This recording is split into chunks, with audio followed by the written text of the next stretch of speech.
ALIGN E1 Main Blade Tail Blade Assembly Instruction. Unfold the main blade before pull down. Straighten the main blade. Tighten the screws.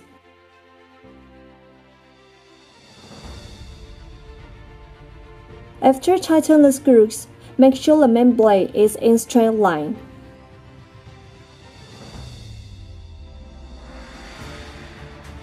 Next, explain the correct tail blade techniques. The tail blade can be unfolded smoothly and moved easily by fingers. Next, demonstrate two incorrect situations of tail blade techniques. First, the screws are locked too loose, the tail blade is not fixed.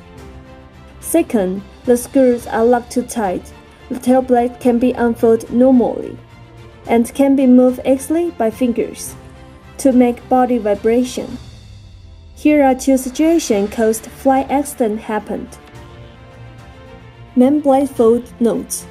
After finishes and pulled off, loosen the screws first, around 3 to 4 circles.